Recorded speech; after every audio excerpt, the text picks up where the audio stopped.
Hi guys, happy Wednesday. I have your art project for this week. So this week's that I'm going to do with you guys actually went home in the packets that you guys got in the mail. It's the one called Simple Hand Op Art or something like that. So that's the one that I'm going to show you how to do. Now last week we did an op art project with the star. I didn't do it as part of your classroom Facebook pages, but on the specials Facebook page I did one. So if you did that, then this is going to be very similar. So what you're going to need for this lesson is a piece of paper, something to draw with, probably pencil would be the best, and then something to add color. So you can use crayons, colored pencils, markers, whatever you have. And you only need 1 or 2 colors for this project. You don't need a whole bunch. Black would be a good one to have, and then if you want one other color. So gather up your supplies, and then I will show you how to do this. So this is what it's going to look like when it's all done. So op art is short for optical art, or optical illusion art.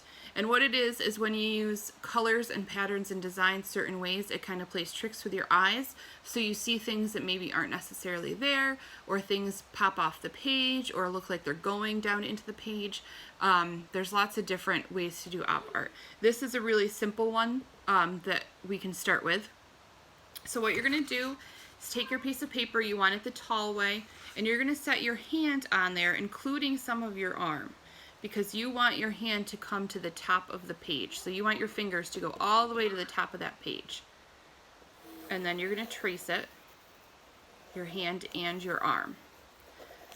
If you need help with this part, please ask someone at your house. I'm sure they can help you trace your hand.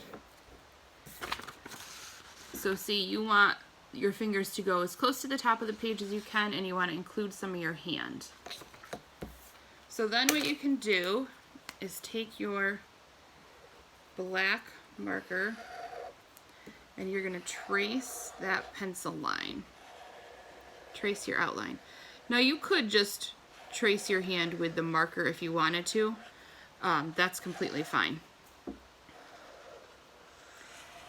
I just do things in pencil usually first. That way if I make a mistake, I can erase much easier than if I had used marker to start. So then you trace the outline. Now you need to add in lines. Horizontal lines. So horizontal lines go side to side. And you're going to start up here at the top, and your lines are going to go right across your hand. They do not have to be perfectly straight. If you would like to use a ruler or some sort of straight edge, the end of a book would work if you don't have a ruler at home. You can also take another piece of white paper and fold it in half and use that folded edge as your ruler. That's usually what I do. So you're going to do your horizontal lines from top to bottom, going right straight across that hand. Now is when you're going to color. So one of your colors should be black, and then you can just leave the other part white, which is what I did. Or you can do black and then another color if you want to. So what I do is I use my black marker and I put dots where I need to color. So I'm going to start in the hand. So this bottom one, I'm going to put an X because I know that needs to be black, and you're going every other line. So that one's black, this one's white. Then I put an X for black, leave one white, then black, then white. And when you do, like when I get up to here, this whole part of my hand that's showing needs to be black. This one is going to be white. Then this is all going to be black. Those will be white and black. So then you can start coloring in these sections where you've put the X. And color those in black. Skip that one, the next one. I'm going to go up here just so you can see how to do this part of the hand. We're only coloring in the hand right now. We are not worrying about the background yet. just your hand.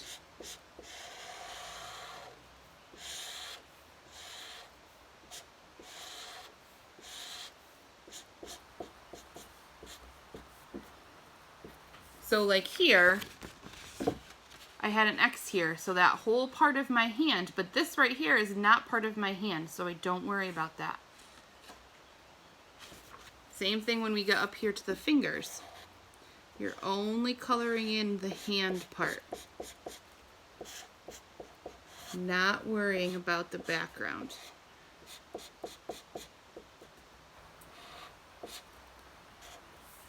Once you get up by the fingers, that's where it gets a little tricky to figure out what gets colored and what stays white.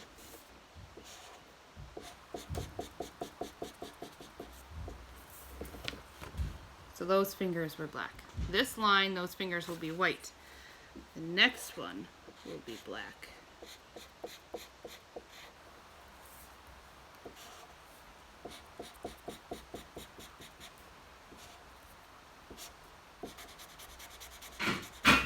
There we go. So now I'll go back down and do these so I can show you how to do the background.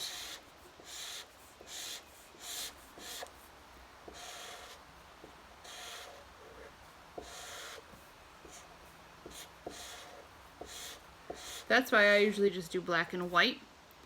It's a little easier to keep track of just one color than it is two. Okay, so there's my hand. Every other line is black and white. So now you're going to come back through and add the background. So down here, my hand is black. The background part of the stripes will be white. This part of my hand is white, so these two on either side are going to be black. These will be left white. Next one up will be black. So you're basically making a checkerboard. You don't want two black sections or two white sections right next to each other. So you're going to go up through and do your little check marks. Okay, so I have my check marks. I'm going to start up here to show you guys how to do it around the fingers. So just like the background, every other stripe is black. So in here with the fingers are white, but the background is black.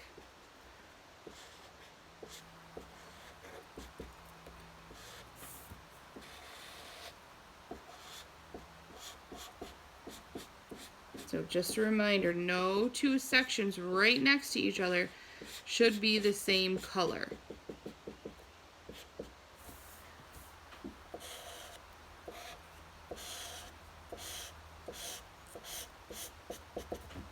So that's that stripe. So the finger was white, the stripe behind is black. This one will be left white. These spots will be black. Here's the tricky part. That part of my finger moved into that stripe. So I want to make sure I leave that part of my finger white and just do the background.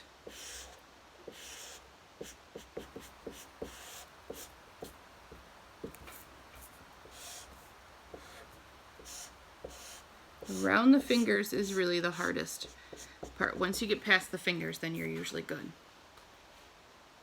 So now I'm down into the hand. So now I can just do the bigger sections.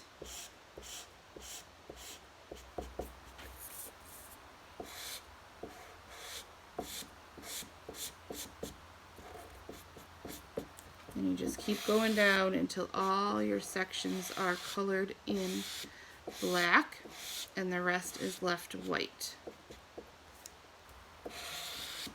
Now if you wanted to do a second color, so say you wanted to do black and yellow, or black and green, or black and pink, black and whatever your favorite color is, I would still start the same way we did. I would still do all the black sections first.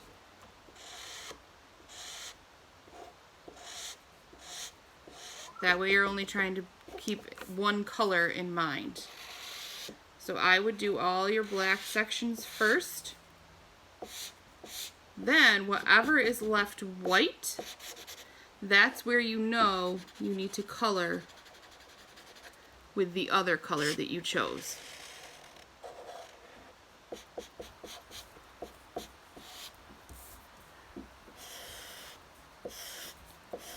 It'll make it a little bit easier for you. You don't have to worry about doing X's for each color. You can just do the X's for black. So then you're done. So then if you wanted to do the second color, wherever you see white, you would just go back in with that second color and color it in. But I would start by marking your blacks like we did. So a couple things to keep in mind. No two boxes right next to each other should be the same. So you always want it to look like a checkerboard. And I would plan everything out first. So put your X's. And maybe do your X's with pencil.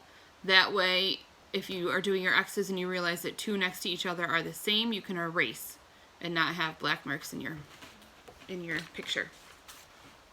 So if you try one of these op art hands, please post a picture. I'd love to see it. Let me see what you choose to do. You can also, if you do it with your hand and really like it, you can find other objects to do. You can do a star like we did last week. You could do just circles. You could do a heart. You can do any sort of simple shape that you want to. Okay, so if you try it, let me know. Post some pictures. I'd love to see it. Have fun, guys.